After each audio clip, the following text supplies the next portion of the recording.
हाय सांग मैंने देखु आज बुधवार बोलिकी आम घर अंडा तरकारी होती। अंडा को भल भाव में भाजीदेली।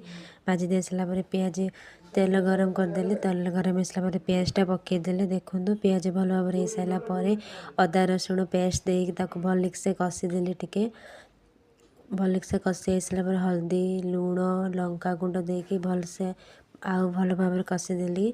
तापर टमाटो दुईटा देकी भल भाव कषिली कारण भलसे न कषिले मसला मसला टिके स्मेल आसे बोली टे भल भाव कषिदेली। देखु कषि सारापर आगुरी रखिथिबा सिझा आलू को मुझे भल भाव आउ टिके कषिदेली। देखु कषि सारापर भलिक से कषि सारापर मुझे पानी देदेली। पानी दे सारापर पानी फुटी आई सारापर भजा होगी रखिथिबा अंडा ताकू देकी तरकारी रेडी करदेली। देखु आज आम घरे अंडा तरकारी कलरा भजा आलू भजा होता। मो भिडियोटी भल लगी लाइक कमेंट शेयर सब्सक्राइब करंतु। रहिले जय जगन्नाथ। पुणी देखा नेक्स्ट ब्लॉग रे। थैंक यू फ्रेंड्स माने सपोर्ट करंतु लाइक करंतु कमेंट करंतु प्लीज़।